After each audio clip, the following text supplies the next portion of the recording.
Welcome back. Today, I would like to make a tensegrity structure. It is a structure that looks impossible.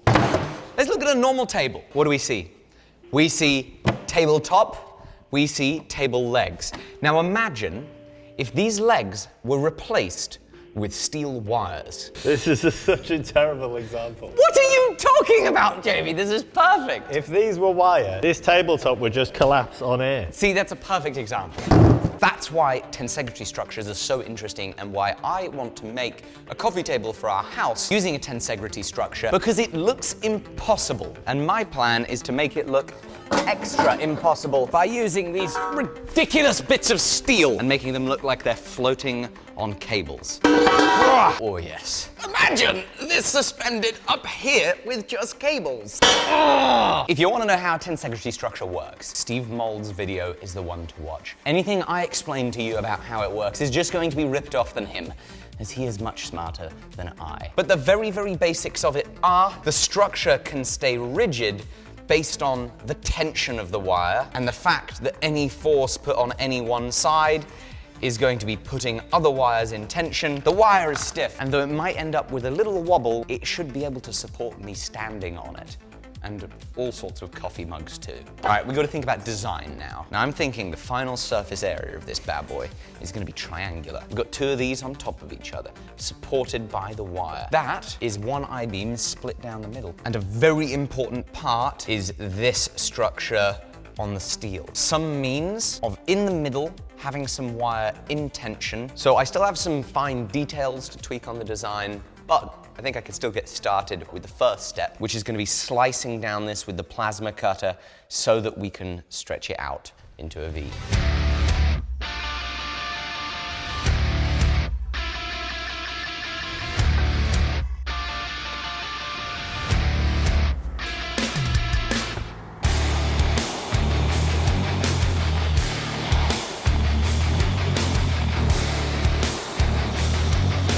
That is nuts. Just the sheer fact that we cut down this has already opened up that gap.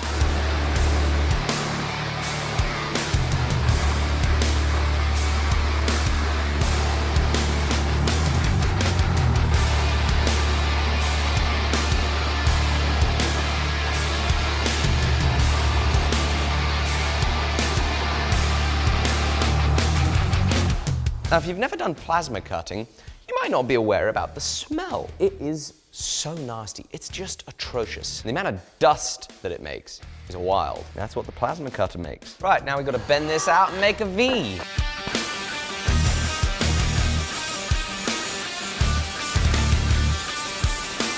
Just had an embarrassing thought. It fits in the forge. All right, here we go. You ready? Boom. All right, 3, 2, 1, gently, slowly, slower. Wow, don't take the table off though. Jamie, you're too strong. 1, 2, 3. 1, 2, 3. More heat. 1, 2, 3. 1, 2, 3. Need to like do this bit here. Right. I think that looks cool as can be. Stay. Oh my gosh, the radiant heat. My penis is on fire. Ow! Oh my gosh. Bloody. That is heavy. 2, 3. 1, 2, 3. I went too bloody far, Jamie. We gotta close it. Ready? 1, 2, 3. Ready? 1, 2, 3.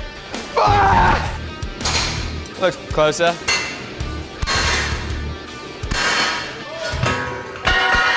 Safety third. On to the next one.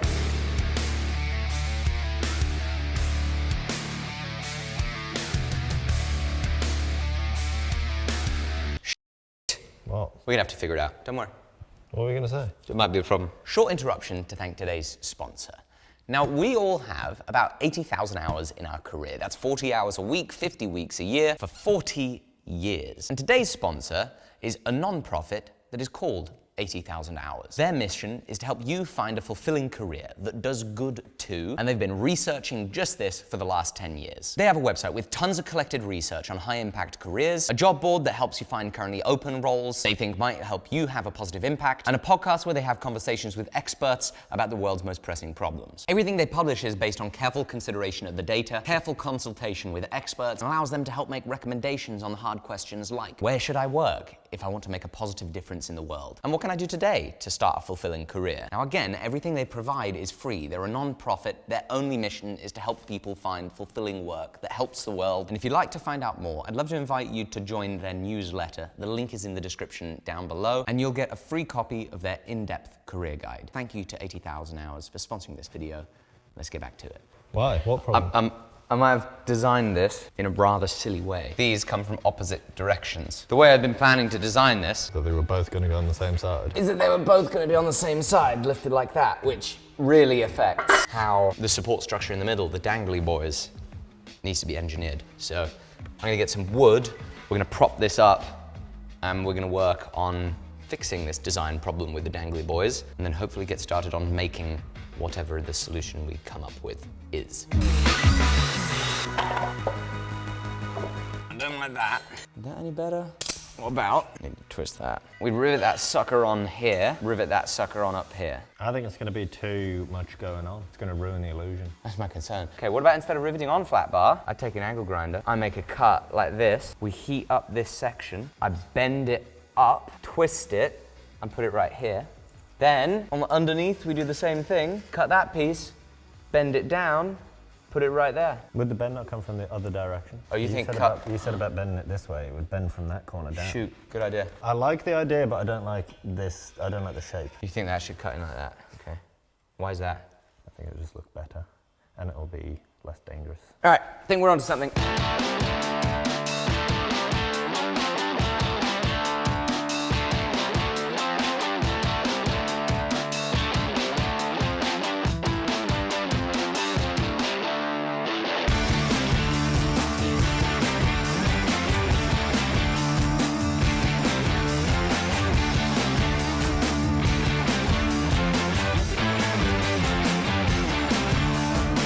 I have made a slight mishap. We'll have to call it an artistic blemish. Hey, check this out. After I make this cut in this side of the flange, look at how much it has warped that. This was pretty dang flat beforehand. It tells you the amount of stresses inside this steel are not insignificant. I'm gonna chip off this slag, then we're gonna get the torch on it and start bending.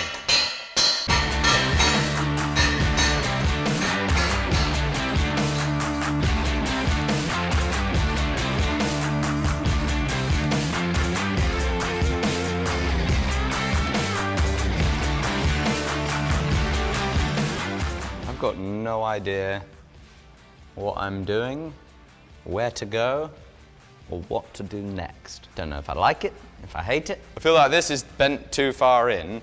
That one needs to come across a little bit. What do you reckon?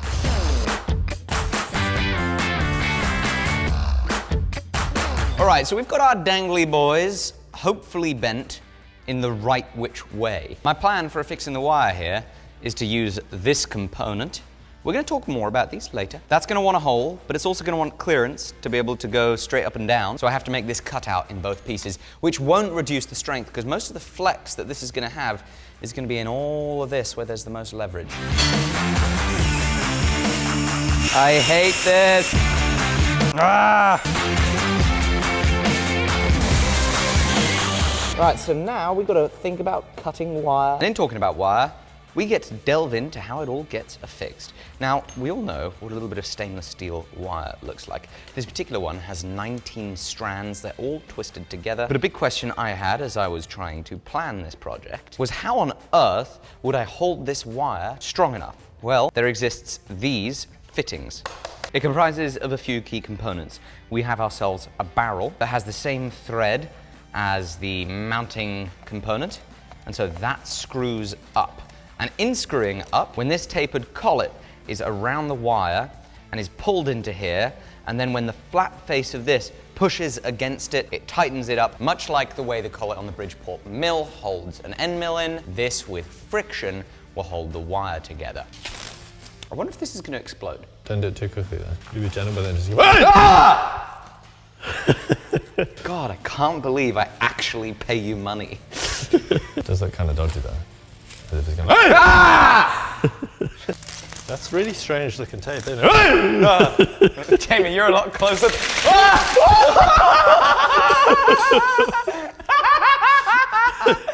I thought my dick was gone. I thought it was You were getting a circumcision. Clearly that was not supposed to come apart like that. Golly, that's fantastic. I think I squealed.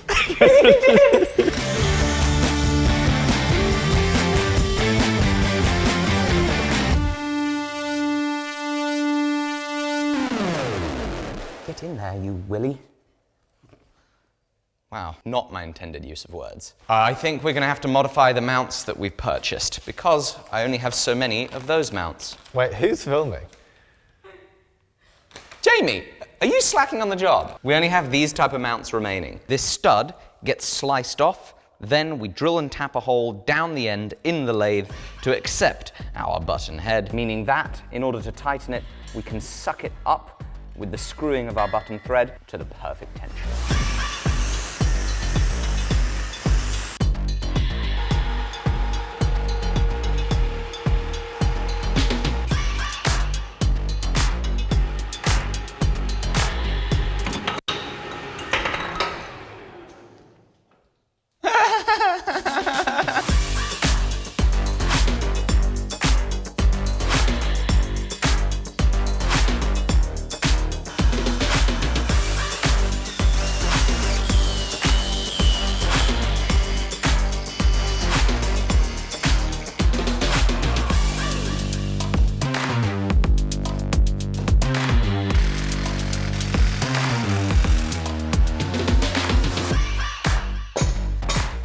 Try and lift that other thing on. Come on, Jamie, all this time you go to the gym, I'm sure you can do it. How did you pick this up?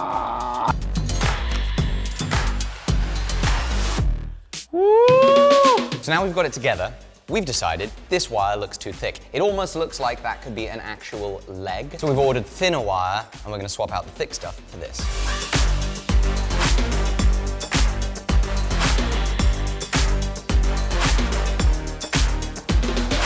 I think it's a jolly good improvement having the thinner wire. We just have to wait for our tabletop to arrive, which is going to be made out of glass. Right, so check this out. It's been about a week and a half since we've touched anything on this thing, but in that time, this lovely bit of glass has arrived. Oh, right. Can you imagine if I drop this? Do we tickle you? Don't tickle me! Let's have a look-see. Oh, that looks so cool.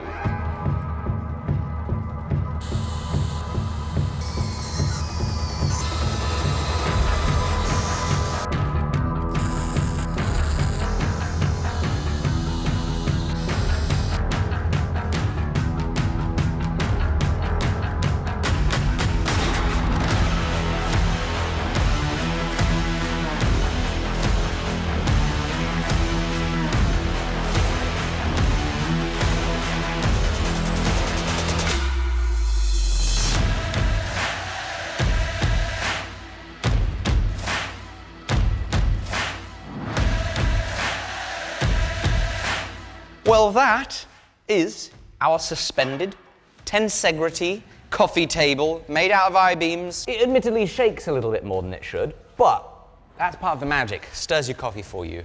I really, really enjoyed this project. This has been super fun. I love little furniture, little sculpture, fuse them together. It's a good time. I'm grateful that you followed along. Grateful for 80,000 Hours for sponsoring the video. Check them out at the link down below. Thank you for watching. Bye.